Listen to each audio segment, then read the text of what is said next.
Chandrababu, Pawan Kalyan, BJP కూటమి అధికారంలోకి రావడం ఆనందమని శారదా పీఠాధిపతి స్వరూపానంద స్వామి అన్నారు.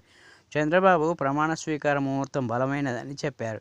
ప్రజలకు మేలు కలిగేలా, రాష్ట్రానికి ప్రయోజనం చేకూరేలా పరిపాలించాలని ఆశీర్వదిస్తున్నామని తెలిపారు. కేంద్రంతో ఉండే సన్నిహిత సంబంధాలతో చంద్రబాబు గొప్పగా పరిపాలించగలరని ఆశిస్తున్నామని కోరారు. అమరావతిలో కూడా శారదా పీఠం నిర్మిస్తామని తెలిపారు. నేను చంద్రబాబుని ఏదో కొత్తగా పొగుడుతున్నాను అనుకోవద్దు. ఎందువల్లంటే అప్పుడు ముఖ్యమంత్రి అయినప్పుడు కూడా చంద్రబాబు గెలవాలని, అప్పుడు మురళీమోహన్ రాజమండ్రి ఎంపీగా ఉన్నప్పుడు నేనే అప్పుడు రాజమండ్రిలో చాలా పెద్ద సభలు పెట్టి సాధువులందరినీ పిలిచి చిలుకూరి ఏదో అనుకుంటాను ఆయన కళ్యాణ మండపం మురళీమోహన్ గెలిపించడానికి సాయశక్తిలా ప్రయత్నం చేశాను.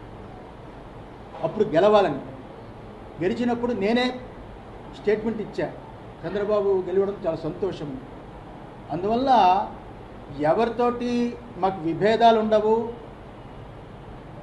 మేము స్వాములం, పీఠాధిపతులం, ధర్మం కోసమే పోరాడతాం. కానీ ఈరోజు ప్రెస్ మీట్ పెట్టింది ఎవరికి భయపడి కాదు, అది గుర్తుంచుకోవాలి.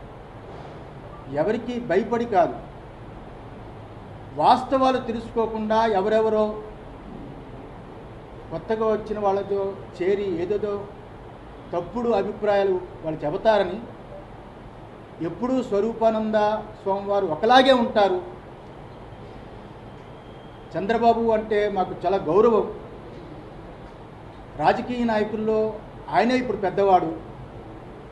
ఈ రాష్ట్రానికి పెద్ద దిక్కుగా అని పరిపాలన కొనసాగాలి అని, కుటుంబం బాగుండాలి అని, పరిపూర్ణమైన ఆయుష్ భగవంతుడు ఇవ్వాలి. ఈసారైనా దేవాదాయ ధర్మాదాయ శాఖ, టీటీడీ చాలా గొప్పగా శ్రీశైలం ఏదైతే ఉందో ఆ శ్రీశైలం కుంభాభిషేకం చెయ్యొద్దని చెప్పింది నేను, దక్షిణాయనంలో చేయకూడదు అని ఆపింది నేను. జగన్మోహన్ రెడ్డి గవర్నమెంట్లో ఆపితే కోర్టుని మేనేజ్ చేసి ఉత్తరాయణం వచ్చింది కదా చేశారు. మాఘమాసం పుత్రనాశ అని ఉంది ఆగమంలో, శైవాగమంలో. మాఘమాసంలో శైవాగమంలో శ్రీశైలం కుంభాభిషేకం చేయకూడదని ఉంది. అది జగన్మోహన్ రెడ్డి గవర్నమెంట్లో దేవాదాయ శాఖ రాసి పంపించాం. ఇంకా చాలా ఉన్నాయి ఇందులో. రాజునికి పుత్రుడంటే రాష్ట్రమే కదా. ఈరోజు ఏం జరిగిందో మీరు చూశారు. సింహాచలంలో ఆ రోజు ఎలా మాట్లాడానో చందనోత్సవంలో మీరు చూశారు. అలాగే తిరుమల తిరుపతి దేవస్థానంలో జరిగిన వెంకటేశ్వర స్వామి నిత్యం వందలాది సంవత్సరాలు, వేలాది సంవత్సరాలు జరిగే అన్నప్రసాదాన్ని తృణధాన్యంతో మార్చినప్పుడు కూడా నేను విభేదించాను, లెటర్ రాశాను.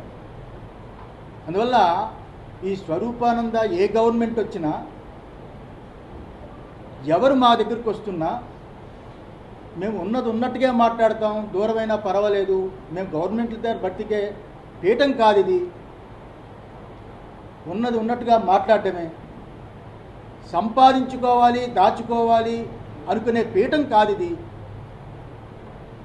ఇది ఏబిఎన్ రాధాకృష్ణ గారికి నాతో చాలా అనుబంధం ఉంది. నేను ఏ రకంగా ఎటువంటి తప్పులు చేయకుండా ఉంటానో ఆయనకు బాగా తెలుసు. బిఆర్ నాయుడికి తెలుసు, నరేంద్ర చౌదరికి తెలుసు, చాలామందికి తెలుసు. ఈ 5 ఏళ్లలో పీఠం ఎప్పుడు ఎలా ఉందో ఇప్పుడు అలాగే ఉంది.